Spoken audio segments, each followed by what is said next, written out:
Isang mapagpalang araw sa inyo, mga minamahal kong kasama, sa bawat kwento. Sana'y nasa ligtas at maayos kayong kalagayan ngayong medyo masama ang panahon.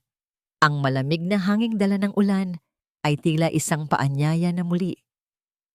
Tayong magtipon at pakinggan ang isang salaysay na susubok sa init ng ating mga puso. Sabi nila, ang pamilya ay isang kanlungan, isang lugar kung saan tayo dapat ligtas at minamahal. Pero paano kung ang mismong pamilyang inaasahan mong magiging iyong sandalan ay siya palang magiging dahilan ng iyong pinakamatinding kabiguan? Paano mo ipaglalaban ang iyong ama sa isang tahanang tila hindi ka na rin naman talaga asawa? Halina't pakinggan natin ang kwento ni Amihan sa kabanatang pinamagatang, ang bisitang hindi inaasahan sa gabing maulan. Isang malakas at sunod-sunod na katok sa pinto ang pumunit sa katahimikan ng Villa Esmeralda, mas malakas pa sa kulog na kasalukuyang gumuguhit sa madilim na kalangitan. Napahinto si Amihan sa pagtitiklop ng mga damit. Umaasa siyang hangin lang yon o baka isang naligaw na sanga na hinampas sa kanilang pintuan. Ngunit muling umaling-awngaw ang tatlong sunod-sunod na katok, mas desperado, mas apurahan.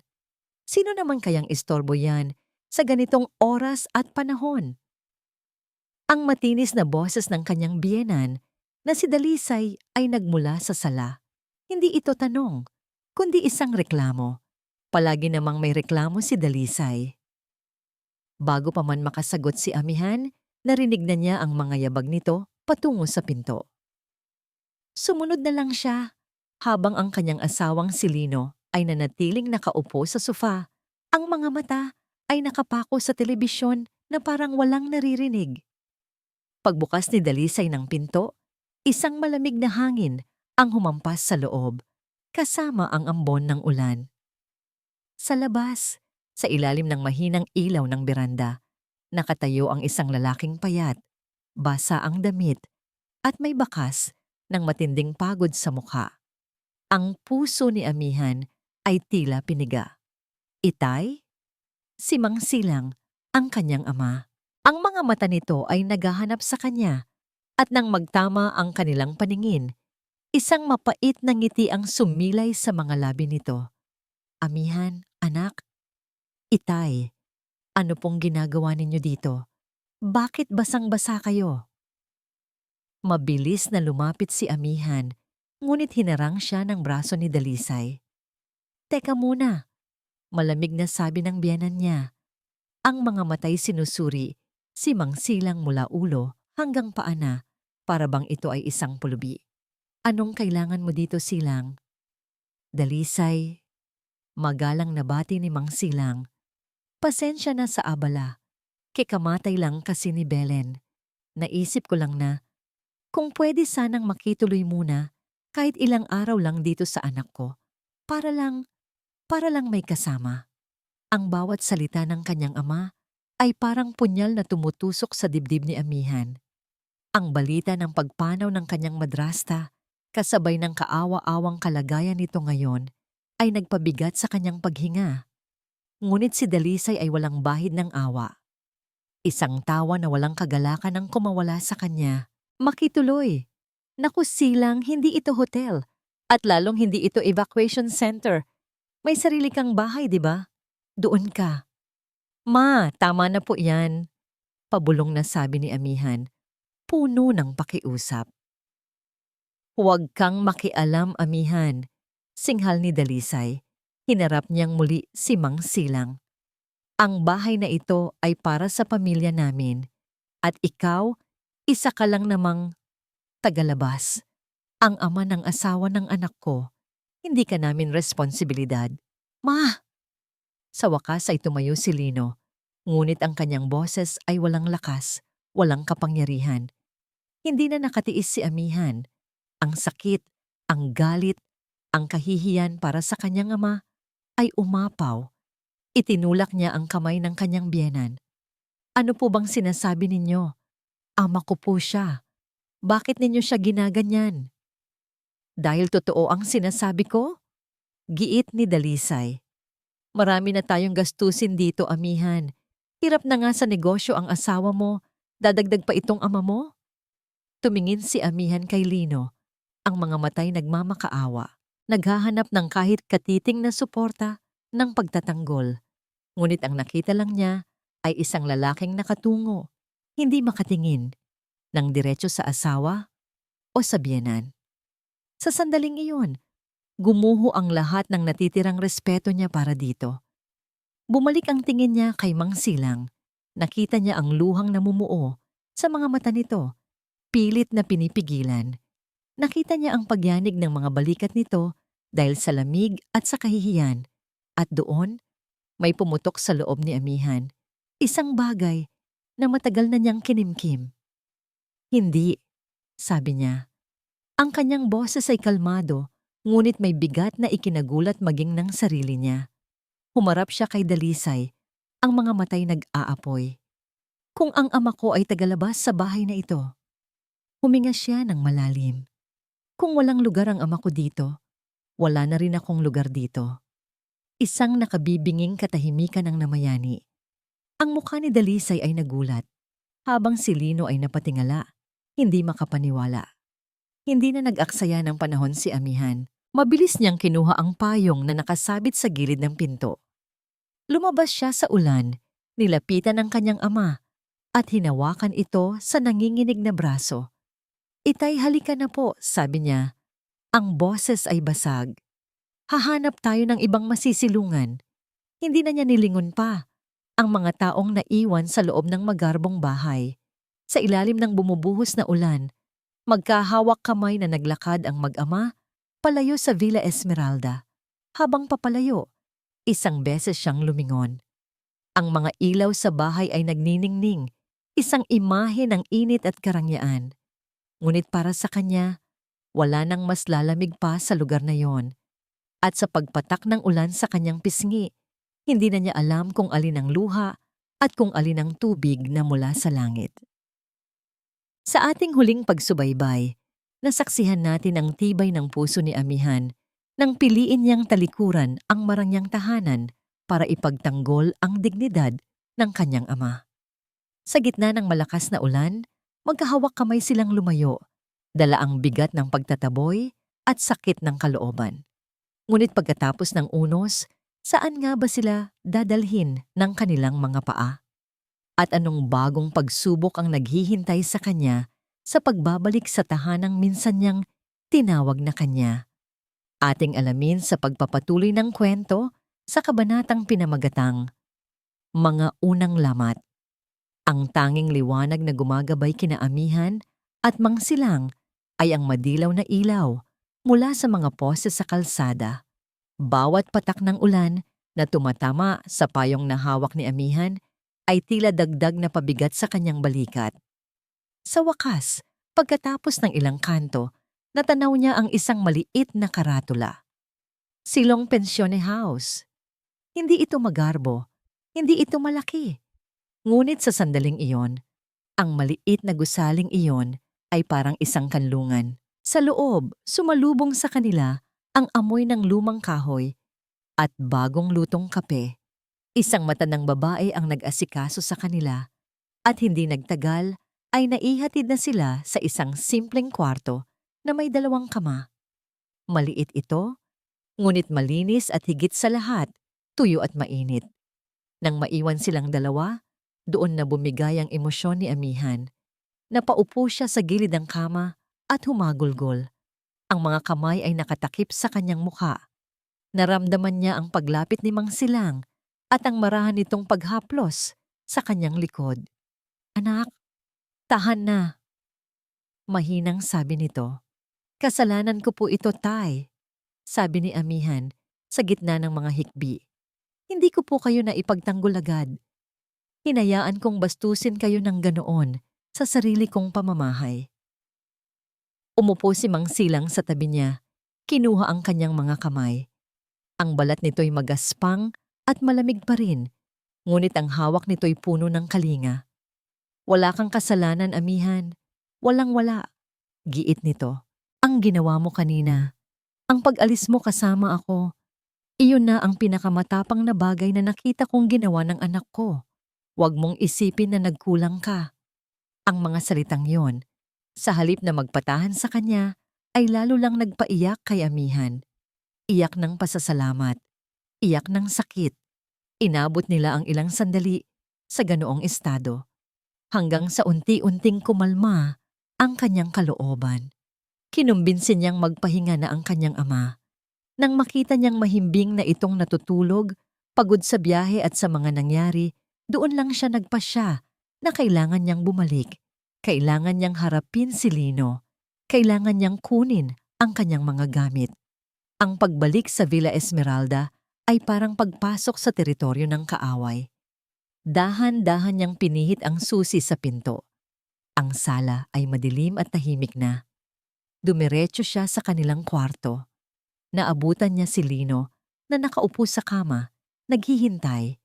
Ang ilaw lang mula sa lampshade ang nagbibigay liwanag sa silid. Amihan, tumayo ito. Saan ka galing? Saan mo dinala ang tatay mo? Sa isang lugar kung saan hindi siya ituturing na basura. Malamig na sagot ni amihan habang binubuksan ng aparador at nagsimulang maglabas ng mga damit. Lumapit si Lino. Sinubukang hawakan ang kanyang braso. Mahal, mag-usap tayo. Patawarin mo na si Mama. Alam mo naman yon, masama lang siguro ang gising. Napatingin si amihan sa kanya, hindi makapaniwala. Masama ang gising. Lino, ipinahiya niya ang ama ko. Itinaboy niya sa gitna ng ulan. At ikaw? Wala kang ginawa. Tumayo ka lang doon, para kang hangin. Ano ang gusto mong gawin ko? Suwayin ko ang sarili kong ina? Depensa ni Lino. Ang gusto kong gawin mo ay maging asawa ko. Maging lalaki. Sigaw ni amihan. Ang kanyang boses ay puno ng frustrasyon. Pero mukhang hindi mo kaya yon. Isinara niya ng malakas ang maleta. Kukunin ko lang ang mga gamit ko. Dito muna ako sa tatay. Hindi, sabi ni Lino. Ang boses ay nagbago, naging mas desperado. Hindi ka pwedeng umalis, amihan. Kailangan kita dito. Kailangan mo ako, o kailangan niyo ang... Hindi na natuloy ni amihan ang sasabihin. Biglang pumasok si Dalisay sa kwarto ng walang katok. Ang mukha nito ay kasing tigas ng bato. Hindi ito nakatingin kay amihan, kundi sa mesa sa tabi ng kama. May inilapag ito doon. Isang puting sobre. Dahil mukhang masama ang timpla mo, sabi ni Dalisay, ang boses ay puno ng sarkasmo. Baka sakaling mapag-isip-isip mo ang mga responsibilidad mo bilang asawa. Heto ang bill ng kuryente, at ng tubig, at ng internet. Lahat yan, due na bukas. Tumingin si amihan sa mga bill pagkatapos ay kay Dalisay. Ito na ba ang parusa sa kanyang pagsuway? Umalis na tayo, Lino. Hayaan mo siyang mag-impake, sabi ni Dalisay at hinila ang anak palabas ng kwarto. Naiwan si amihan sa katahimikan. Kinuha niya ang mga sobre, tiningnan ang mga halaga. Malaki ang mga ito. Napabuntong hininga siya. Nang akmang ipagpapatuloy na niya ang pag-iimpake, narinig niya ang pagring ng telepono ni Lino na naiwan sa ibabaw ng drawer. Hindi niya sana papansinin, ngunit nag-flash ang pangalan sa screen. Unknown number. Mabilis itong kinuha ni Lino mula sa labas, pero bago pa man niya maisara ang pinto, narinig ni amihan ang pabulong ngunit natatarantang boses nito. Sinabi ko nang tumawag ka bukas. Oo, alam ko ang deadline. Huwag. Pakiusap. Ito na ang huling babala. Naiintindihan ko. At isinara nito ang pinto ng marahan. Napatigil si amihan. Deadline? Huling babala? Anong ibig sabihin noon? Ang sinasabi nilang problema sa negosyo? Gaano na ba ito kalala? At bakit pakiramdam niya, meron pa siyang hindi nalalaman? Ang mga salitang narinig ni amihan mula sa kabilang pinto, deadline, huling babala, ay nag-iwan ng isang matinding kaba sa kanyang dibdib. Ang simpleng pagtataboy sa kanyang ama ay tila nagbukas ng isang pinto patungo sa mas malalalim at mas madidilim na problema sa loob ng Villa Esmeralda. Ang bawat kilos ng kanyang biyenan at asawa ay tila may itinatagong kahulugan. Ang dating pagtitiis ay napapalitan na ngayon ng paghihinala. Saan hahantong ang namumuong pagdududa sa puso ni Amihan? Ating tunghayan sa susunod na kabanata, ang simula ng pagdududa. Kinabukasan, ang almusal sa Villa Esmeralda ay mas tahimik at mas malamig kaysa dati. Walang nagsasalita. Si Dalisay ay umiinom ng kape habang nagbabasa ng dyaryo. Si Lino ay nakatitig lang sa kanyang pagkain. At si Amihan naman ay walang ganang kumain. Ang tanging naririnig ay ang tunog ng mga kubyertos na tumatama sa pinggan. Nag-usap na kami ng anak ko. Biglang bumasag si Dalisay sa katahimikan, hindi man lang inaalis ang tingin sa dyaryo. Napagkasunduan namin na para mabawasan ang gastusin, ikaw na muna ang mag-aasikaso ng lahat ng gawaing bahay. Ititigil na natin ang pagkuha ng lingguhang labandera at tagalinis. Tumingin si Amihan kay Lino, naghihintay ng reaksyon. Ngunit gaya ng dati, parang hangin lang ito, ni hindi siya tinapunan ng tingin. Sige po, mahinang sagot ni Amihan. Alam niyang walang saysay ang pagtutol. Ito ang ganti sa ginawa niya kagabi. Matapos kumain, habang nagliligpit si Amihan, muling nagsalita si Dalisay na para bang nagkukwento lang. Alam mo, Ija, naaawa ako sa anak ko. Pagod na pagod sa trabaho para lang itaguyod ang pamilyang ito. May malaki siyang deal na inaasikaso ngayon pero kailangan ng puhunan. Isang maliit na utang lang naman sa bangko ang kailangan bayaran para ma-release ang mas malaking pondo. Kung sana lang, may asawa siyang handang tumulong. Ang bawat salita ay may patama, may talim. Ngunit hindi na ito gaanong tumatalab kay Amihan. Ang isip niya ay nasa naririnig niya kagabi. Hindi iyon boses ng isang taong nanghihiram para sa negosyo. Iyon ay boses ng isang taong takot. Buong araw, pakiramdam ni Amihan ay minamanmanan siya. Habang siya'y naglilinis, palihim siyang sumusulyap sa pag-uugali ni Lino. Palagi itong iritable, hawak ang telepono, at panay ang buntong hininga. Kinahapunan, habang dumadaan siya sa tapat ng silid-aklatan, kung saan nag-uusap ang mag-ina, bahagya niyang narinig ang kanilang pinagtatalunan. Hindi niya kailangang malaman ang lahat, ma. Gigil na sabi ni Lino, ang boses ay pilit na hinihinaan. At bakit hindi? Sagot ni Dalisay. Asawa mo siya. Responsibilidad din niya ito. Hindi pwedeng ikaw lang ang nagpapakahirap. Anong silbi niya kung hindi siya tutulong sa'yo sa panahong ito? Iba ito, ma. Hindi ito simpleng utang lang. Kahit na, pamilya tayo. Walang sikreto dapat. Napatigil si Amihan sa likod ng pinto. Anong iba ang ibig sabihin ni Lino? Dahan-dahan siyang umatras, bumalik sa kusina, at kinuha ang kanyang telepono. Nanginginig ang mga daliri niya habang hinahanap ang isang pangalan sa kanyang mga contact. Likha. Ang kanyang matalik na kaibigan mula pa noong kolehiyo na ngayon ay isang mahusay na abogado. Nagring ito ng 2 beses bago sinagot. Amihan, napatawag ka? Kumusta? Ang masayang boses ni Likha sa kabilang linya ay parang musika sa pandinig ni Amihan. Likha, pasensya na sa abala. Simula niya pilit na pinapakalma ang sarili. Pwede ba tayong mag-usap? Oo naman. May problema ba? Bakit ganyan ang boses mo? Agad na nag-iba ang tono ni Likha. Naging seryoso. Kinuwento ni Amihan ang lahat. Ang pagdating ng kanyang ama, ang pagtataboy ni Dalisay, ang mga naririnig niyang usapan. Hindi niya alam kung bakit, pero ang pagsasabi lang nito sa isang taong mapagkakatiwalaan niya ay nakabawas sa bigat na kanyang nararamdaman. Amihan, makinig ka sa akin, mariing sabi ni Likha matapos ang mahabang katahimikan. This is more than just a family problem. May mga red flag dito. Ang pag-uugali ng biyenan mo, ang pagiging sunod-sunuran ni Lino, at lalo na yung mga usapan tungkol sa pera. Bilang kaibigan mo, nag-aalala ako. Bilang abogado mo, pinapayuhan kitang mag-ingat. Anong dapat kong gawin? Tanong ni amihan. Una, protektahan mo ang sarili mo. Mayroon ba kayong mga joint bank account?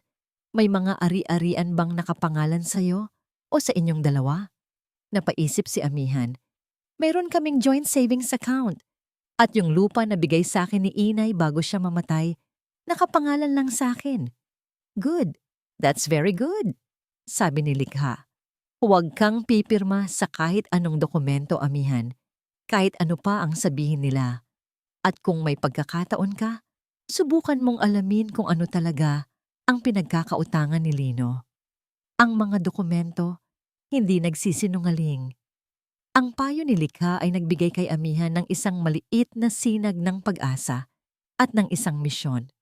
Kinagabihan, sinabi ni amihan na masama ang kanyang pakiramdam at maaga siyang matutulog. Ngunit hindi siya natulog.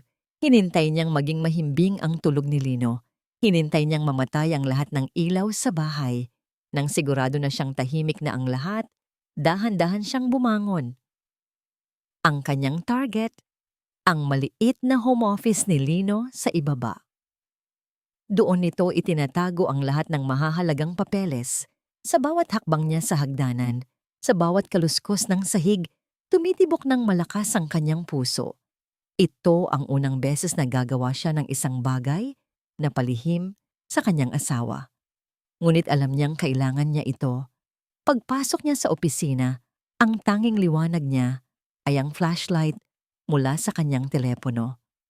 Sinimulan niyang buksan ang mga drawer ng filing cabinet, mga folder ng kumpanya, mga lumang kontrata, mga resibo. Nasa huling drawer na siya nang may mapansin siyang kakaiba. Sa ilalim ng isang makapal na folder na may markang closed accounts, may nakasiksik na isang manipis na brown envelope. Wala itong label. Kinuha niya ito. Tila may kung anong kaba na bumalot sa kanya. Nang dahan-dahan niyang buksan ang envelope, isang malaking logo ng isang kilalang bangko ang sumalubong sa kanya. Hindi ito ang bangko kung saan sila may joint account. At ang mga dokumento sa loob, hindi ito mga papeles para sa negosyo. Ito ay mga loan agreement. At habang iniisa-isa niya ang mga pahina, bigla siyang napatigil. Sa isang page na may titulong Co-Maker's Undertaking, malinaw na nakasulat doon ang kanyang buong pangalan. At sa ibaba nito, isang pirma. Isang pirma na kamukhang-kamukha ng kanya, ngunit sigurado siyang hindi kailanman nagmula sa kanyang panulat. Ang isang pirma na hindi kanya. Ang isang pangalan sa isang dokumentong hindi niya alam.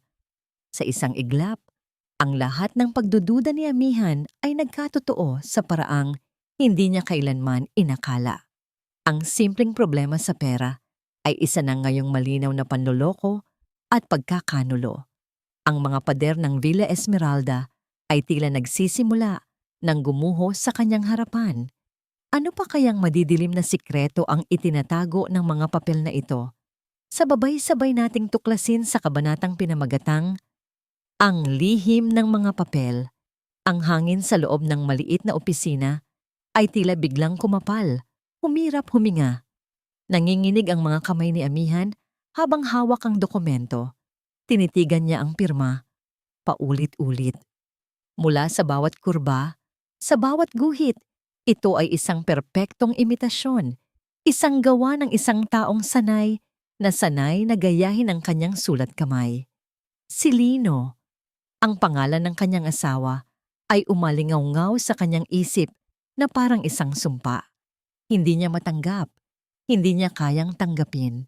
Itinabi niya ang unang dokumento at nanginginig na kinuha ang mga sumunod pa. Hindi lang pala iisa, may 3 pa. Mga loan agreement mula sa iba't ibang lending institutions, bawat isa ay may pirma niya bilang co-maker o garantor. At ang mga halaga, napalunok si amihan. Ang kabuuan ay aabot sa milyon-milyon. Higit pa sa kaya nilang bayaran. Habang binabasa niya ang mga petsa, biglang may nag-flashback sa kanyang isipan. Isang gabi, mga 6 na buwan na ang nakalipas. Umuwi si Lino na may dalang isang tumpok ng papeles. "Mahal, pakipirmahan naman ito," sabi nito. Ang nangiti ay abot tenga. "Para sa bago nating business venture, expansion." Pagod siya noon mula sa pag-aasikaso sa paghahanda para sa isang family gathering. Tiningnan lang niya ang pinakatuktok na papel kung saan nakalagay ang pangalan ng kanilang kumpanya. Hindi na niya binasa ang mga nakapailalim. Nagtiwala siya. Pumirma siya kung saan itinuro ni Lino. Isa pang alaala. Mga 3 buwan naman ang nakalipas. Nagmamadali si Lino. "Kailangan ko lang ng pirma mo dito, mahal. Renewal lang ng permits." Mabilis niyang pinirmahan iyon sa ibabaw ng kitchen counter habang nagluluto. Nagtiwala siya. Ang tiwalang iyon. Ngayon, ang tiwalang iyon ay parang lason na kumakalat sa kanyang buong sistema. Gaano siya naging bulag, gaano siya naging tanga. Hindi na siya nag-isip pa. Gamit ang nanginginig pa ring mga kamay, inilapag niya ang bawat pahina ng dokumento sa sahig na may maayos na pag-iilaw. Kinuha niya ang kanyang telepono at isa-isa, kinunan niya ng litrato ang lahat. Ang bawat pahina, ang bawat numero, ang bawat pekeng pirma. Siguraduhin niyang malinaw, siguraduhin niyang mababasa. Ito na ang kanyang ebidensya. Matapos makunan ng lahat, maingat niyang ibinalik ang mga dokumento sa envelope at isiniksik pabalik sa ilalim ng folder kung saan niya ito natagpuan. Walang bakas, walang palatandaan na may nakialam. Dahan-dahan siyang bumalik sa kanilang kwarto. Nakita niya si Lino na mahimbing na natutulog, bahagyang humihilik. Ang dating kapayapaan na nararamdaman niya sa tuwing pinagmamasdan itong matulog ay napalitan ng isang halo ng galit at pandidiri. Ang lalaking ito, na pinangakuan niyang mamahalin habang buhay, ay ang siya palang sumaksak sa kanya ng patalikod. Humiga siya sa pinakagilid ng kama. Tinalikuran ito. Hindi niya magawang dumikit sa kanya. Binuksan niya ang kanyang telepono at walang pag-aalinlangang ipinadala ang lahat ng litratong kinunan niya kay Likha sa pamamagitan ng isang secure messaging app. Nag-type siya ng isang maikling mensahe. "Likha, tingnan mo to. Natagpuan ko sa opisina ni Lino." Hindi pa man lumilipas ang 5 minuto, nag-vibrate ang kanyang telepono. Isang tawag mula kay Likha. Mabilis siyang bumangon at lumabas ng kwarto, dumiretso sa banyo sa ibaba para walang makarinig. "Amihan?" Ang boses ni Likha ay hindi na nag-aalala lang. Seryoso ito. Malamig. "Nakita ko na. Pinadala ko na agad sa isang kaibigan kong handwriting expert para sa initial assessment. At Amihan..." "Ano?" Halos pabulong na tanong ni Amihan. Malinaw na peke ang mga pirma. Pero ang masama pa dyan, yung mga kontratang pinasok ni Lino. May mga clause dyan na kapag nag-default siya sa pagbabayad, lahat ng ari-arian na nakapangalan sa'yo, kahit hindi konjugal, ay pwedeng habulin ang mga pinagkakautangan niya. Kasama na dyan ang lupa ng nanay mo. Parang binuhusan ng nagyayelong tubig si Amihan, ang huling alaala ng kanyang ina, ang tanging bagay na kanya lang talaga. "Amihan, makinig ka." Nagpatuloy si Likha. Ang boses ay mariin at may awtoridad. "Mas malala ito kaysa sa inaakala natin. Huwag kang gagawa ng kahit ano. Huwag mo munang kokomprontahin si Lino. Umakto ka na parang walang nangyari. Magkita tayo bukas sa opisina ko. Huwag sa labas. Kailangan nating pag-usapan ang mga susunod mong hakbang." Ang bawat salita ni Likha ay nagpapatibay sa katotohanang kinakaharap niya. Hindi na ito simpleng away mag-asawa. Isa na itong laban. Isang laban para sa kanyang kinabukasan, para sa kanyang dignidad, at para sa alaala ng kanyang ina. Pagbalik niya sa kwarto, muli niyang tiningnan si Lino. Ngayon, hindi na galit ang nararamdaman niya. Awa. Naawa siya sa lalaking minsan niyang minahal. At naawa siya sa sarili niya dahil alam niyang simula sa gabing iyon, hindi na kailanman magiging pareho ang lahat. Ang bigat ng katotohanang natuklasan ni Amihan ay parang isang madilim na ulap na bumabalot sa buong Villa Esmeralda. Ang bawat ngiti, bawat kilos, bawat salita sa loob ng bahay ay isa na ngayong kasinungalingan. Pinayuhan siyang manahimik muna, ngunit hanggang kailan kayang kimkimin ng isang pusong pinagtaksilan ang nag-aapoy na galit. Ang pagsabog ay hindi maiiwasan, at ito ay malapit ng maganap. Pakinggan natin ang pagsisimula ng pagtutuos sa kabanatang pinamagatang Ang Pag-amin. Kinabukasan, sinunod ni Amihan ang payo ni Likha. Umakto siyang parang walang alam. Naghanda siya ng almusal, nagtimpla siya ng kape para kay Lino. Ngumiti siya, ngunit ang kanyang mga ngiti ay hindi na umaabot sa kanyang mga mata. Ang kanyang mga mata ay mapanuri, malamig, at naghihintay. Aalis ako mamaya, may pupuntahan lang akong kaibigan. Paalam niya habang kumakain sila. Sige mahal, sagot ni Lino. Hindi nag-aangat ng tingin mula sa telepono nito. Masyado itong abala sa pag-scroll o marahil sa pag-iwas sa kanyang mga mata. Nang dumating ang hapon, nagkita sila ni Likha sa opisina nito. Ang lugar ay propesyonal at malinis, isang malaking kaibahan sa magulong mundo ni Amihan ngayon. Kinumpirma na ng handwriting expert, sabi agad ni Likha. Forgery, malinaw na sinadya. May kaso kang malaki laban sa kanya, Amihan. Pinag-aralan nilang dalawa ang mga susunod na hakbang. Ang pag-file ng kaso, ang pagkuha ng restraining order, ang paghiwalay ng assets. Ang lahat ng legal na terminolohiya ay parang banyaga sa pandinig ni Amihan. Ang tanging malinaw sa kanya ay isa lang, ang kanyang pagsasama bilang mag-asawa ay tapos na. Sigurado ka na ba dito? Tanong ni Likha. Ang mga mata ay puno ng pag-aalala bilang isang kaibigan. Kapag sinimulan natin ito, wala nang atrasan. Tumango si Amihan. Isang patak ng luha ang pumatak mula sa kanyang mata. Wala na namang aatrasan, Likha. Sinira na niya ang lahat. Bumalik siya sa Villa Esmeralda. Bago maghapunan, dala ang isang bigat at isang determinasyon sa kanyang dibdib. Hindi na siya makapaghintay. Kailangan na niyang marinig ang katotohanan mula mismo sa bibig ni Lino.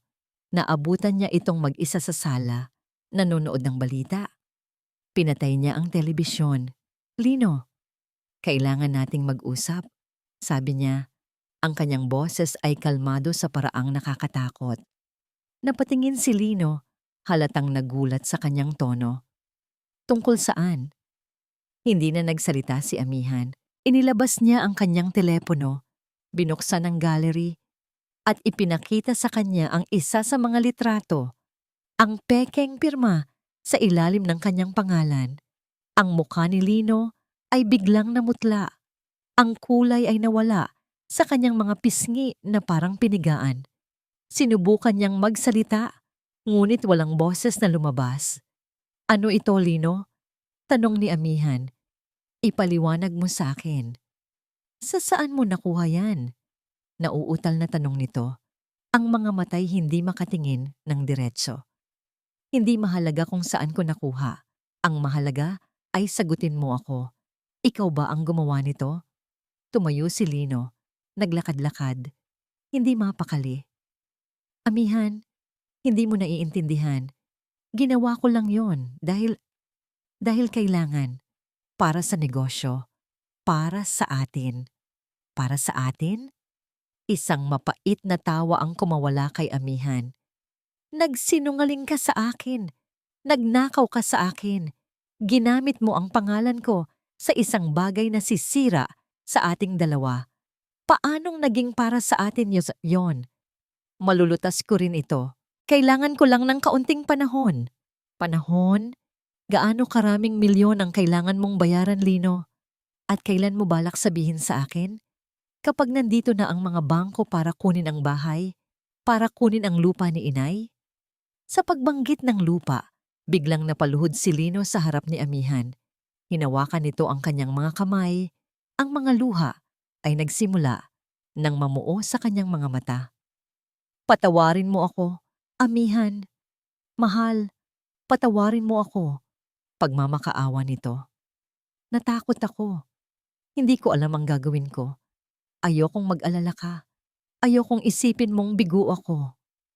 Ngunit ang kanyang mga luha ay wala ng epekto kay amihan. Ang nakikita niya lang ay isang duwag na nagtatago sa likod ng mga dahilan. Patawad, pagkatapos ng lahat ng ginawa mo, biglang bumukas ang pinto ng sala at pumasok si Dalisay. Ang muka ay galit na galit. Nakita niya ang kanyang anak na nakaluhod. Anong kaguluhan ito? Lino, tumayo ka nga dyan. Sigaw nito. Lumapit ito at tinulungang tumayo si Lino. Pagkatapos ay hinarap nito si amihan. Ang mga matay nag-aapoy. At ikaw, duro nito kay amihan. Anong karapatan mong husgahan ang asawa mo? Nagkamali siya, oo, pero ginawa niya yon dahil sa pamilya. Dapat nga ay nagpapasalamat ka pa. Samantalang ikaw anong naitulong mo? Wala. Puro ka reklamo. Ako pa ang may kasalanan ngayon. Hindi makapaniwalang tanong ni amihan. Niloloko niyo ako. Pinipirmahan niyo ang pangalan ko nang wala akong kaalam-alam. Dahil hindi mo maiintindihan, giit ni Dalisay. Bilang asawa, obligasyon mong suportahan ang bana mo sa hirap at ginhawa. Kung kailangan mong magsakripisyo, gagawin mo. Ang hinihingi niyo ay hindi sakripisyo, tita. Panloloko ang tawag dyan. Malamig na sagot ni amihan. Huwag mo akong kausapin ng ganyan. Bakit, tita? Dahil totoo? Sa gitna ng sigawan, sa sobrang taranta at pagkalito, biglang sumigaw si Lino, mas malakas kaysa sa kanilang dalawa. Tama na! Napatingin silang dalawa sa kanya. Ginawa ko lang naman ng lahat, sabi ni Lino. Ang boses ay nanginginig at basag. Para ayusin ang problema sa pamilyang yon. Natigilan si amihan. Ang galit sa kanyang muka ay napalitan ng pagkalito. Tumingin siya kay Lino, pagkatapos ay kay Dalisay, na ang muka ay biglang nagpakita ng bakas ng takot. Anong pamilya? Tanong ni amihan. Ang kanyang boses ay mahina, ngunit may bigat. Anong pamilya ang sinasabi mo, Lino? Anong pamilya? Ang tanong na binitiwan ni amihan ay nanatiling nakabitin sa mabigat na hangin ng sala. Ang biglaang pagbabago sa ekspresyon ni Lino at Dalisay mula sa galit patungo sa takot ay isang malinaw na senyales. Ang utang na milyon-milyon ay hindi lamang dahil sa isang simpleng pagkalugi sa negosyo. Mayroon pang mas malaki, mas madilim, at mas personal na dahilan sa likod nito. Ito na ang sandali ng pagbubunyag. Ating pakinggan ang kabanatang babago sa lahat. Ang tunay na dahilan. Ang mukha ni Lino ay parang isang bukas na aklat ng pagkataranta.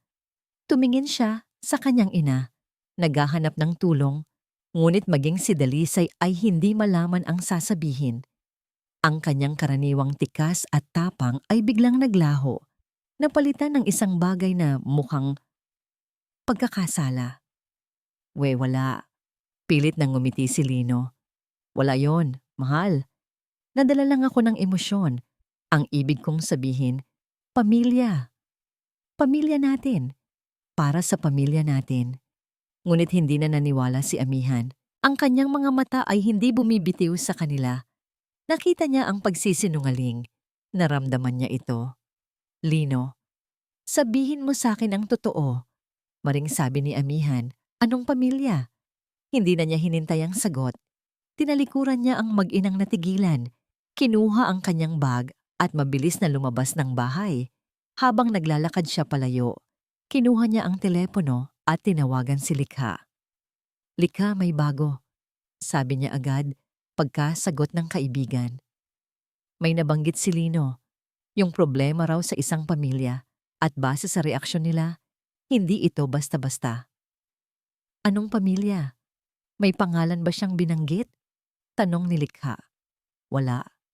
Pero ang takot sa mukha nila, iba Likha, iba. Okay, amihan.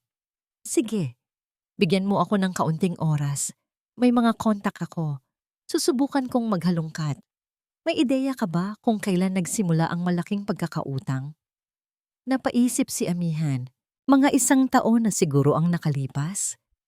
Yun yung time na bigla siyang naging sobrang stress. Palaging wala sa sarili. Okay? 1 taon. Noted. Tatawagan kita kapag may nalaman ako. Mag-ingat ka. Ang mga sumunod na oras ay parang isang walang katapusang paghihintay. Hindi na bumalik si amihan sa Villa Esmeralda. Dumiretso siya sa pensione house kung nasaan ang kanyang ama. Kailangan niya ng lugar na ligtas. Gabi na nang tumawag si Likha. Ang boses nito sa kabilang linya ay iba. Mabigat at seryoso. Amihan, nasaan ka? Nandito sa tatay. Bakit? May nalaman ka na ba?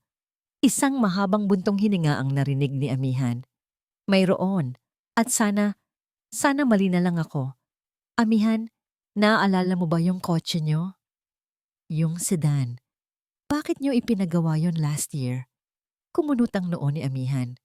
Sabi ni Lino, may sumagi daw sa parking lot. Maliit na gasgas lang daw sa bumper. Hindi yun maliit na gasgas, amihan, sabi ni Likha. At sa bawat salita nito, tila lalong bumibigat ang hangin sa paligid. Nakausap ko ang isang dating investigador.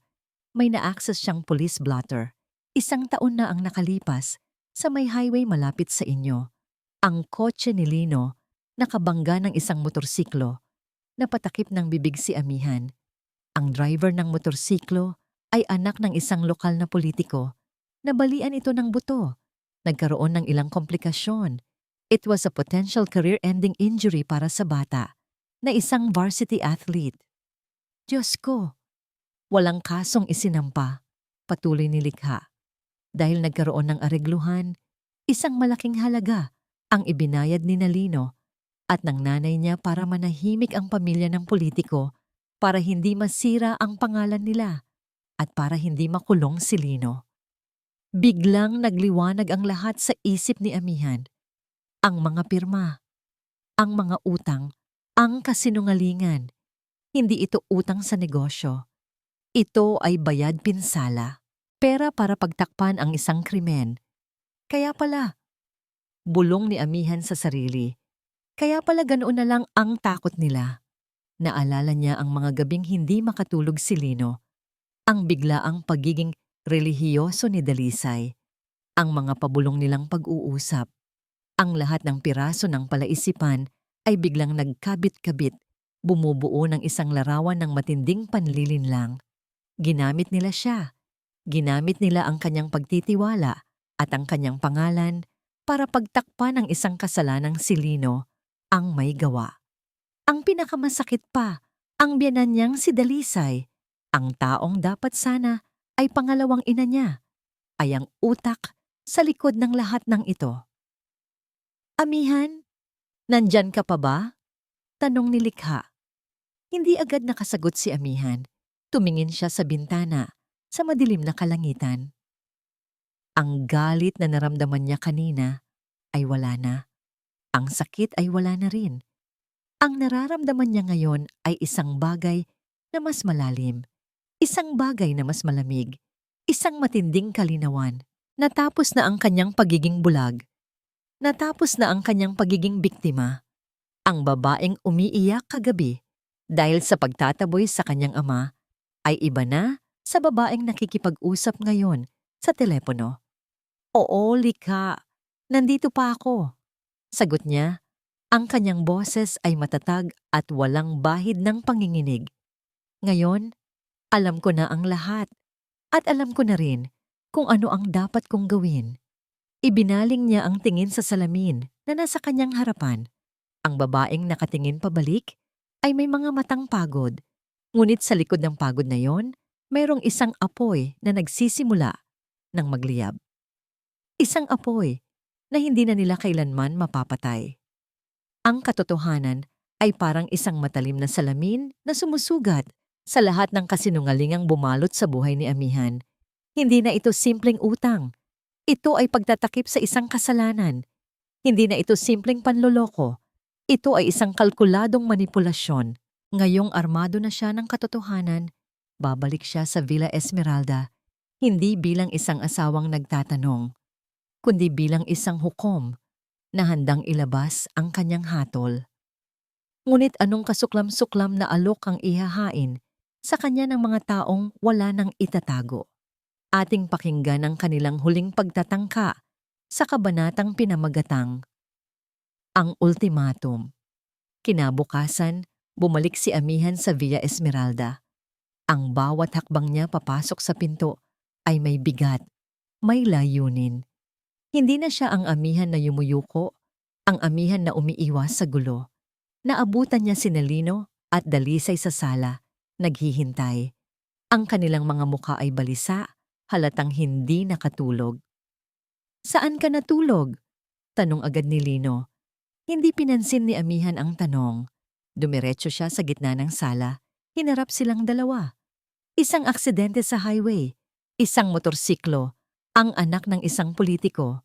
Simula niya, ang bawat salita ay mabagal at malinaw, na parang mga batong ibinabato sa kanila. Bayad pinsala, para sa katahimikan. Tama ba ako?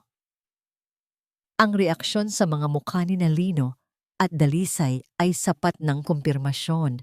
Ang pagkagulat, ang pagkatulala, ang pag-amin nang hindi nagsasalita. Nang sa wakas ay makabawi si Dalisay, wala na ang pag-arte, wala na ang pagkukunwari. Ang lumabas ay ang tunay niyang kulay, malamig, kalkulado, at walang pagsisisi. "Ngayong alam mo na," sabi nito. Tumayo at humalukip-kip. "Ano na ngayon? Mag-iiskandalo ka. Sisirain mo ang pangalan ng asawa mo, ang pangalan ng pamilyang ito." "Ang pamilyang ito?" Mapaklang tumawa si Amihan. "Mula pa ba noong una ay itinuring niyo akong pamilya? O isa lang akong kasangkapan na pwedeng gamitin kapag kailangan? Ginawa namin ang dapat gawin para protektahan ang anak ko," giit ni Dalisay. "At ako? Sino ang nagprotekta sa akin?" Ganti ni Amihan. Ang boses ay nagsimula ng tumaas. "Sino ang nag-isip sa akin noong pinepeke niyo ang pirma ko? Noong isinasangla niyo ang kinabukasan ko para sa kasalanan niya?" Itinuro niya si Lino na hanggang ngayon ay nakatungo pa rin. "Hindi na mahalaga yan," sabi ni Dalisay. Winawagayway ang kamay na para bang iwinawaksi ang issue. "Ang mahalaga ngayon ay kung paano natin aayusin ito. Malapit nang madue ang malaking bayarin. Kapag hindi tayo nakabayad, hindi lang si Lino ang makukulong. Isasama ka nila sa kaso dahil co-maker ka. At ang mga kolektor, hindi yan titigil hanggat hindi nakakasingil." Dito na sumingit si Lino. Ang boses ay nagmamakaawa. "Amihan, tulungan mo kami. Minsan lang, para matapos na to." Ngumiti si Amihan, isang ngiting walang bahid ng saya. "At paano ko kayo tutulungan?" Tumingin si Dalisay sa kanya. Ang mga mata ay nanlilisik na parang isang ahas na handang manuklaw. Dito na niya inilatag ang kanyang huling baraha, ang kanyang ultimatum. "Ang lupa," sabi nito. Ang boses ay walang emosyon. "Ang lupa na pamana sa'yo ng nanay mo, ibebenta natin. Sapat na ang halaga noon para mabayaran ang lahat ng utang. Pagkatapos, tapos na ang lahat. Makakapagsimula tayo ulit."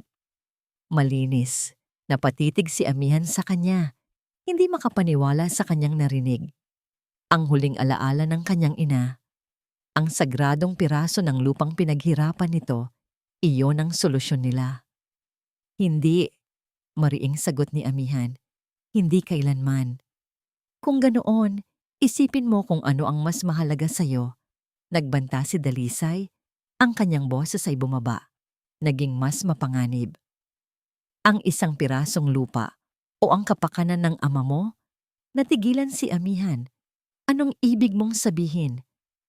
Ang mga naniningil, amihan. Wala silang pakialam kung sino ang may kasalanan. Ang alam lang nila, may utang kayo at hahanapin nila ang lahat ng konektado sa inyo. Para maningil, kasama na dyan ang matanda mong ama na nagtatago sa isang mumurahing paupahan. Lumapit ito sa kanya, bumulong na parang lason. Isipin mo ang tatay mo, matanda na siya. Kakayanin ba niya ang gulo? Ang kahihiyan? O ang pisikal na pananakot? Ito na yon, ang pinakamasahol na uri ng blackmail. Gagamitin nila ang kanyang pinakamalaking kahinaan, ang pagmamahal niya sa kanyang ama, laban sa kanya. Tumingin si amihan mula kay Dalisay patungo kay Lino. Naghahanap siya ng kahit anong senyales na hindi ito sang-ayon, na may natitira pa itong kahit katiting na desensya. Ngunit wala. Si Lino ay nanatiling tahimik, isang malinaw na pagsang-ayon sa kalupitan ng kanyang ina. Sa sandaling iyon, naramdaman ni amihan na parang gumuho ang sahig na kinatatayuan niya. Natrap siya. Dinala siya sa isang sulok kung saan lahat ng pagpipilian ay patungo sa pagkatalo. Iligtas ang alaala ng kanyang ina o iligtas ang kaligtasan ng kanyang ama. Tinalikuran niya sila at lumabas ng bahay ng walang sinasabing salita. Habang naglalakad siya sa ilalim ng init ng araw, ang mga luha ay nagsimulang dumaloy sa kanyang mga pisngi. Pakiramdam niya na wala na ang lahat. Ang kanyang asawa, ang kanyang pamilya, ang kanyang kinabukasan. At ngayon, pinapipili pa siya sa dalawang bagay na pinakamahalaga sa kanya. Para sa kanya, sa sandaling ito, ang lahat ay tapos na. Ang lahat ay nawala na. Sa bingit ng kawalan ng pag-asa, saan pa nga ba kakapit ang isang taong tila nawalan na ng lahat? Si amihan ay nasa kanyang pinakamababang punto. Bit-bit ang isang ultimatum na kayang wasakin ang alinman sa dalawang pinakamahalagang pundasyon ng kanyang buhay.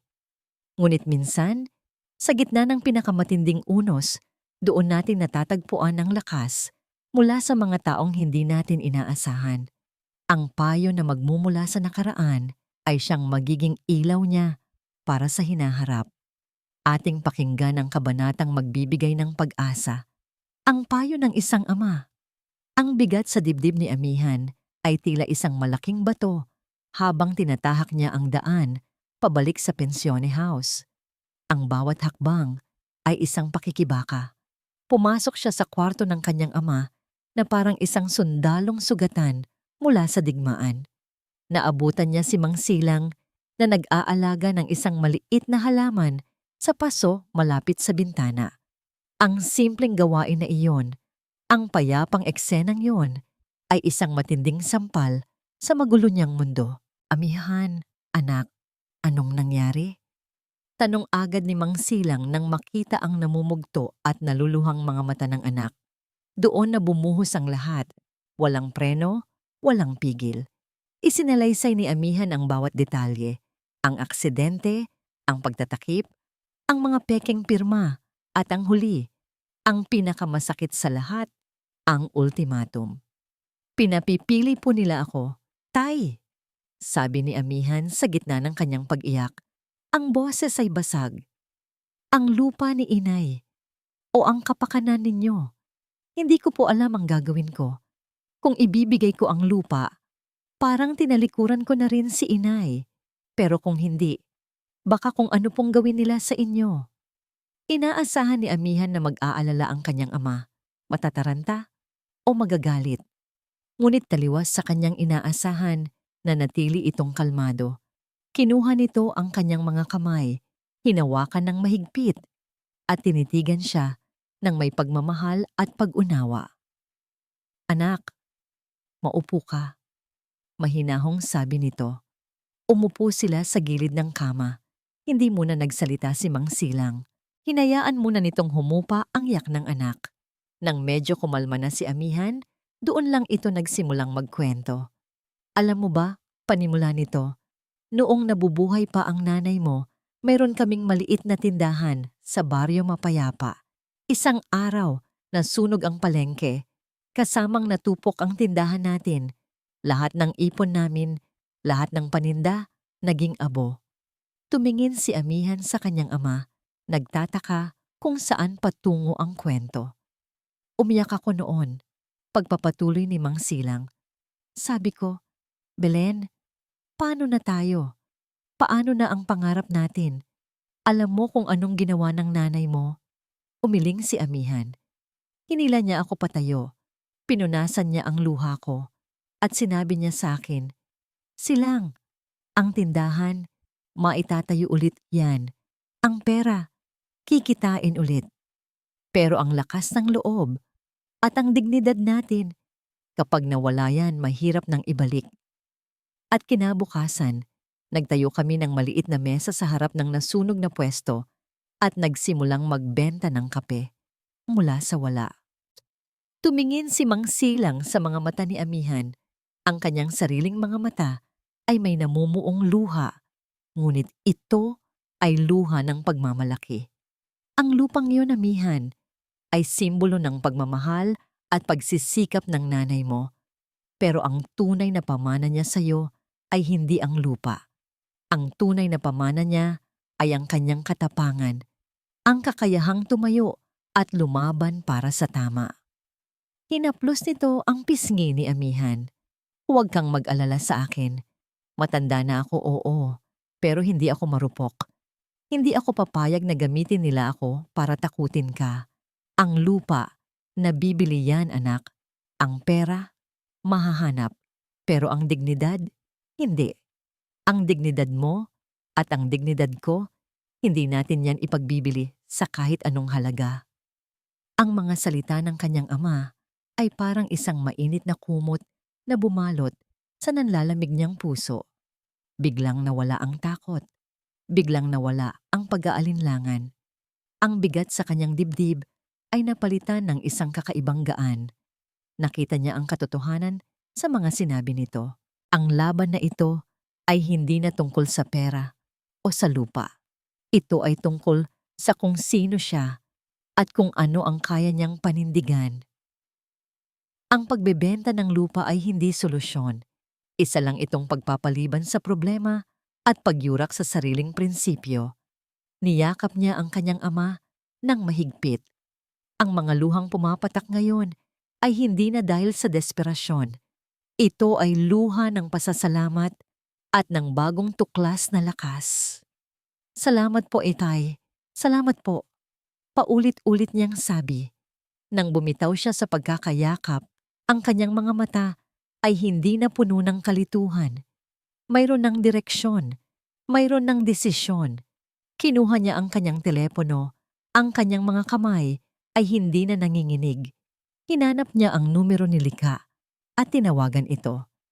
Nang sumagot si Likha, ang boses ni Amihan ay kalmado, matatag, at puno ng isang bagay na matagal nang nawala sa kanya.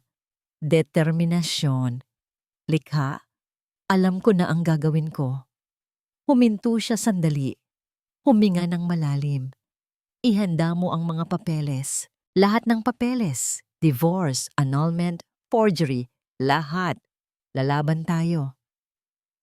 Ang isang desisyon na binuo mula sa sakit, pinalakas ng pagmamahal at pinatibay ng katotohanan. Dala ni Amihan ang bigat ng nakaraan, ngunit mas matimbang ang pag-asa para sa hinaharap. Hindi na siya ang babaeng nagtatago sa anino ng takot. Handa na siyang humarap, hindi para makipag-areglo, kundi para wakasan ang lahat. Ang huling paghaharap ay magaganap hindi sa larangan ng digmaan, kundi sa isang lugar kung saan ang batas at katwiran ang siyang maghahari. Ito na ang rurok ng kanyang laban, sa kabanatang pinamagatang, ang huling paghaharap. Isang text message ang ipinadala ni Amihan, kinalino at dalisay. Maikli lang ang nilalaman. Magkita tayo sa opisina ni Attorney Likha de Maculangan, 10 a.m. sharp. Dalhin niyo ang abogado niyo kung gusto niyo. Pag-usapan natin ang tungkol sa lupa. Ang huling pangungusap ay ang pain. Alam niyang sa pagbanggit ng lupa, darating sila. Kinabukasan, 10 minuto bago mag-10:00, naroon na si Amihan sa conference room ng opisina ni Likha. Nakaupo siya ng tuwid, kalmado, at nakatingin sa pinto. Si Likha ay nasa kanyang tabi. Isang folder ng makakapal na dokumento ang nasa harap nito. Eksaktong 10:00, pumasok sina Lino at Dalisay. Wala silang kasamang abogado. Marahil, sa isip nila, ito ay isang simpleng negosasyon lamang. Ang mukha ni Dalisay ay may bahid ng tagumpay, na para bang sigurado na siyang nanalo. Si Lino naman ay mailap ang tingin, halatang hindi komportable. Mabuti naman at nag-isip ka. Bungad agad ni Dalisay pagkaupo. Hindi man lang bumati. Kaya ano na? Handa ka na bang pumirma sa deed of sale? Hindi sumagot si Amihan. Tumingin lang siya kay Likha. Tumikhim si Likha. Magandang umaga, Mr. at Mrs. De Leon. Ipinatawag namin kayo ngayon, hindi para pag-usapan ang pagbebenta ng ari-arian ni Miss Amihan. Nawala ang nangiti sa mukha ni Dalisay. Anong ibig mong sabihin? Binuksan ni Likha ang folder. Inilabas niya ang isang set ng mga dokumento at marahang isinlide ito sa ibabaw ng mesa patungo kay Lino. Ito, sabi ni Likha, ay isang petition for annulment of marriage on the grounds of fraud and psychological incapacity. Nanlaki ang mga mata ni Lino. Kinuha niya ang mga papel. Ang mga kamay ay nanginginig habang binabasa ang unang pahina. Ano? Anong kalokohan ito? Sigaw ni Dalisay. Sinubukang agawin ng papeles. Hindi pa ako tapos. Kalmadong sabi ni Likha. Muli siyang kumuha ng isa pang set ng dokumento at inilapag ito sa harap ni Dalisay. At ito naman ay kopya ng isasampa naming criminal complaint. Estafa through falsification of private documents. Ang parusa dito, Mrs. De Leon, ay kulong. Sa isang iglap, ang buong conference room ay napuno ng nakabibinging katahimikan. Ang mukha ni Dalisay, na kanina'y puno ng pagmamataas, ay napalitan ng purong pagkagulat at hindi makapaniwalang tingin.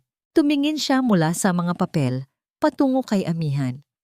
Nagbibiro ka ba? Sabi ni Dalisay. Ang boses ay nanginginig sa galit. Pagkatapos ng lahat ng ginawa namin para sa'yo, ikukulong mo ang sarili mong asawa? Dito na nagsalita si Amihan. Ang kanyang boses ay malamig ngunit matatag. Hindi. Ang ikukulong ko ay ang lalaking nagsinungaling sa akin, nagnakaw ng pangalan ko, at hinayaang gamitin ako ng sarili niyang ina para pagtakpan ang isang kasalanan. Hindi ko na siya asawa. Tumingin siya kay Lino. Sa unang pagkakataon, nakita niya itong umiiyak nang walang tunog. Ang mga luha ay dumadaloy lang sa kanyang pisngi. Amihan, pakiusap. Huwag mong gawin to. Pagmamakaawa ni Lino. Pag-usapan natin to. Aayusin natin. Tapos na tayo sa pag-uusap, Lino, sagot ni Amihan. Binigyan kita ng maraming pagkakataon para magsabi ng totoo. Pinili mong magsinungaling. Pinili mong kampihan siya. Ibinaba niya ang kanyang tingin. Pinili mong talikuran ako. Bumaling siya kay Dalisay, na ngayon ay namumula na sa galit. At kayo po, tita. Isang mapait na nangiti ang sumilay sa labi ni Amihan. Palagi niyong sinasabi na pamilya tayo, na ang problema ng isa ay problema ng lahat. Tama po kayo. Ang problema ni Lino, problema niya. At ang problema niya sa batas, dahil sa pamimeke niya, haharapin niya. Tumayo si Amihan. Hindi ko ibebenta ang alaala ng nanay ko para pagtakpan ang kasinungalingan ninyo. Hinawakan niya ang kamay ni Likha bilang pasasalamat. Tapos na tayo, sabi niya sa kanilang dalawa. Tumalikod si Amihan at nagsimulang maglakad papalabas ng silid. Hindi na niya kailangang marinig ang kanilang mga isasagot. Hindi na mahalaga. Nang nasa may pinto na siya, Narinig niya ang boses ni Lino, puno ng pagsisisi at desperasyon. Amihan, mahal kita. Huminto siya sandali, ngunit hindi siya lumingon. Sana pinakita mo, bulong niya sa sarili, bago tuluyang lumabas ng pinto at isinara ito sa likuran niya, kasabay ng pagsasara ng isang kabanata ng kanyang buhay. Sa labas ng conference room, nakita niyang naghihintay ang kanyang ama. Ngumiti ito sa kanya, isang nangiting nagsasabing, "Proud ako sa'yo." Ngumiti siya pabalik, at sa unang pagkakataon, sa loob ng mahabang panahon, naramdaman niyang malaya na siya. Sa loob, naiwan ang mag-inang Lino at Dalisay, kaharap ang mga dokumentong sisira sa kanilang buhay, sa gitna ng katahimikang sila rin ang gumawa. Si Dalisay ay napaupo sa silya, tulala, hindi makapaniwala sa nangyari. Sa unang pagkakataon sa buhay niya, wala na siyang kontrol, wala na siyang masabi. Ang pagsasara ng pinto ay hudyat ng pagwawakas ng isang masakit na kabanata.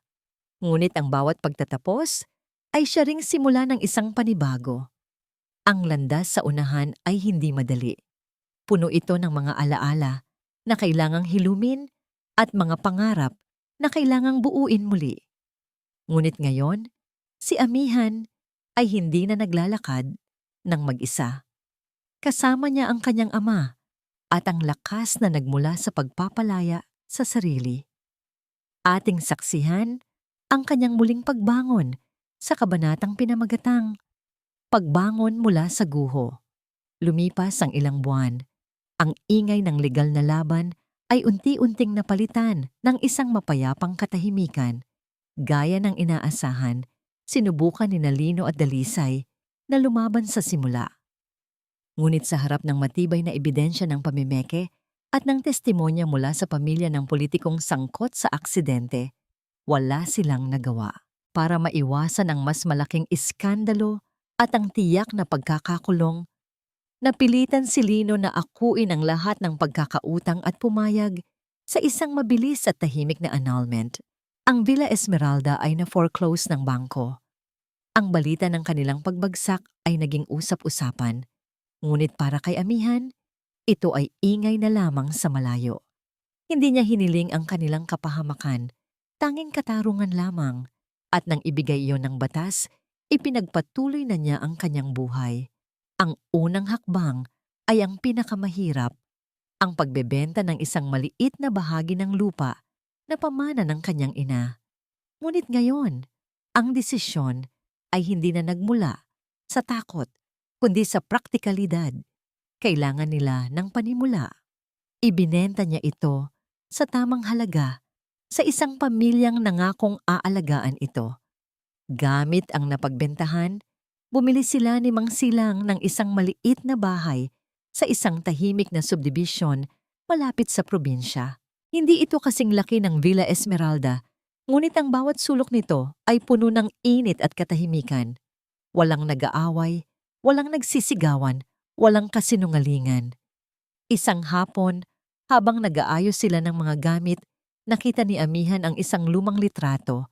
Ito ay kuha noong bata pa siya, kasama ang kanyang ina, sa kanilang hardin sa Baryo Mapayapa. Pareho silang may hawak na pandilig, ang kanilang mga muka ay puno ng dumi at ngiti. "Naaalala ko yan," sabi ni Mang Silang, lumapit sa kanyang likuran.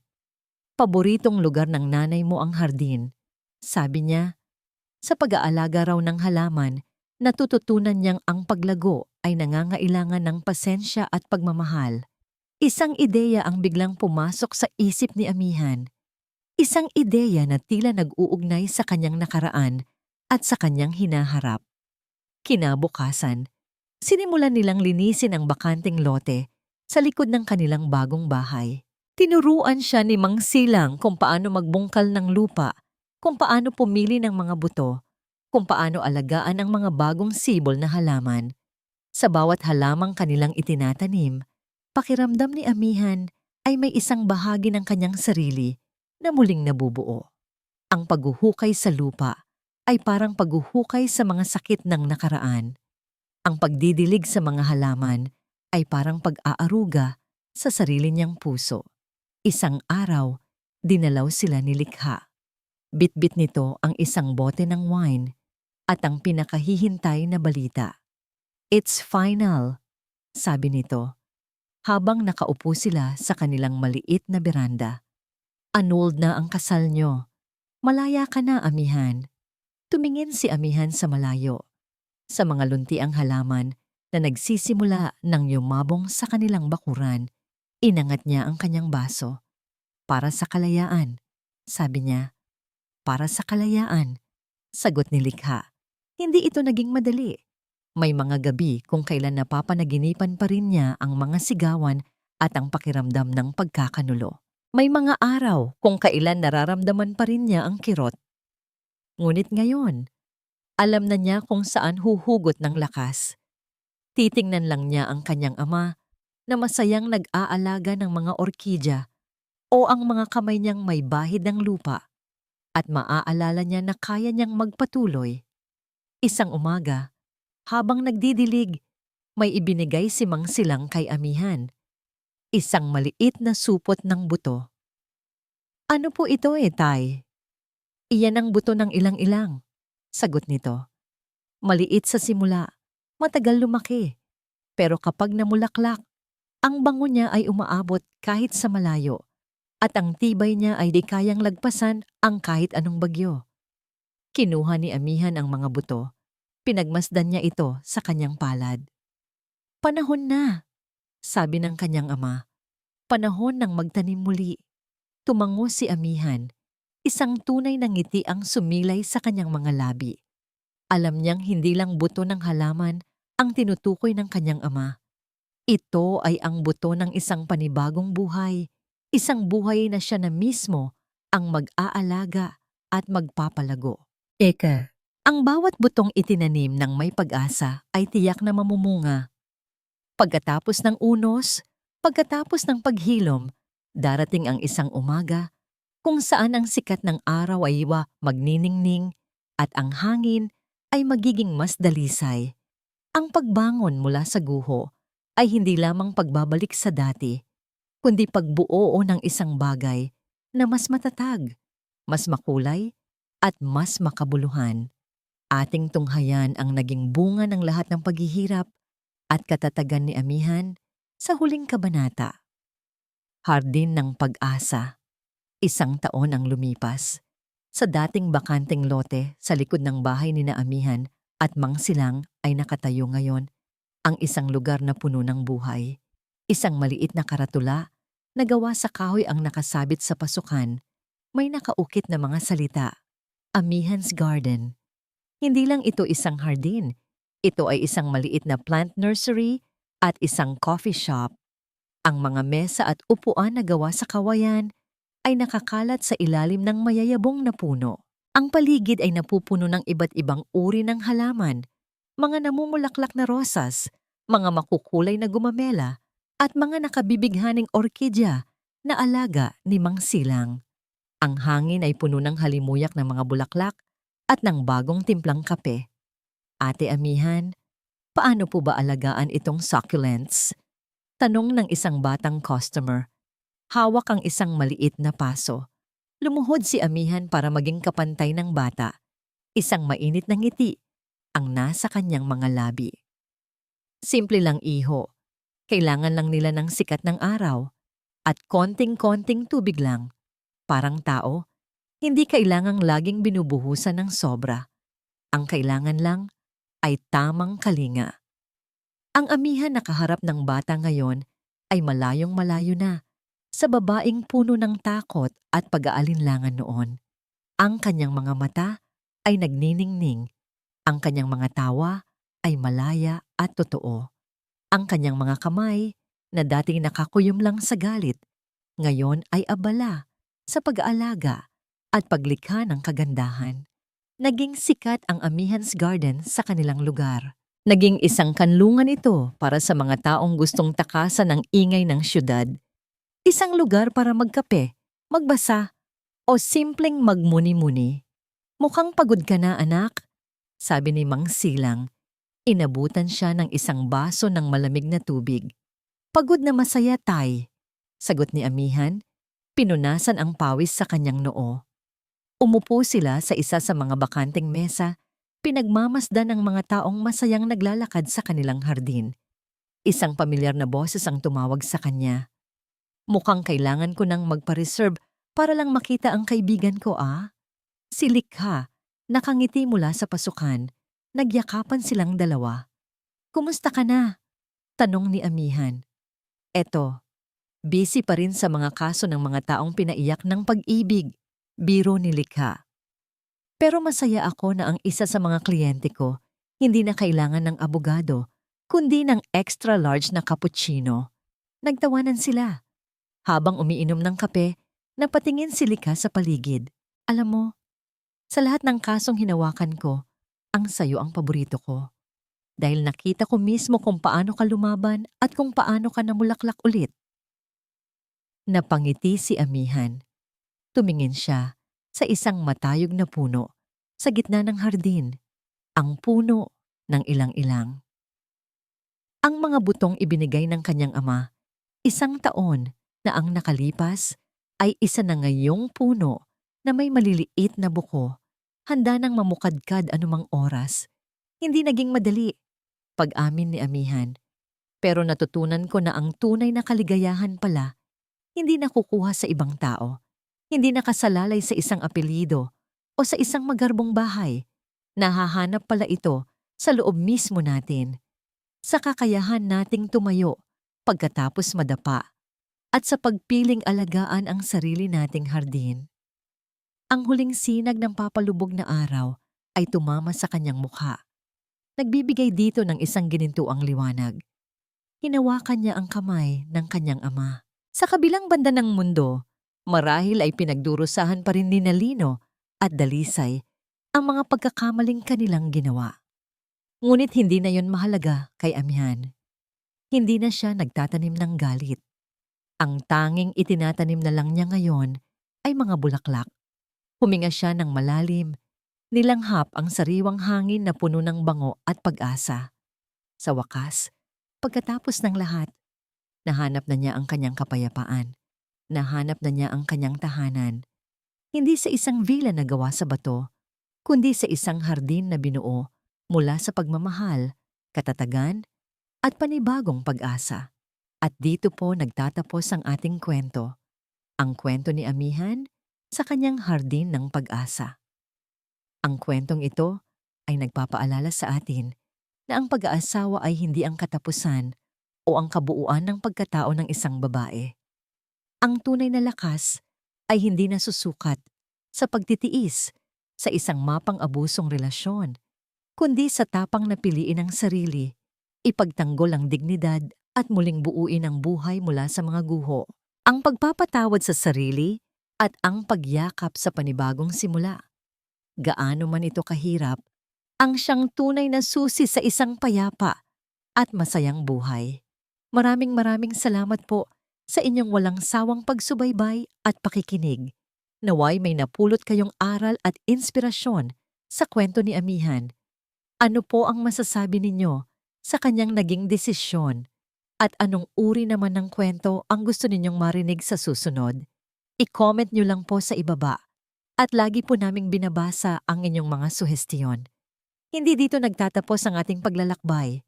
Marami pa pong kwentong kasing ganda at mas puno ng aral dito sa aming channel. Kung nagustuhan nyo ang kwentong ito, i-like, i-share sa pamilya at mga kaibigan, at mag-subscribe na rin para lagi kayong updated sa mga susunod pa naming kwento. I-click nyo ang notification bell para kayo ang unang makarinig kapag may bago kaming upload. Pagpalain po kayo ng Panginoon, kayo at ang inyong buong pamilya. Hanggang sa muli,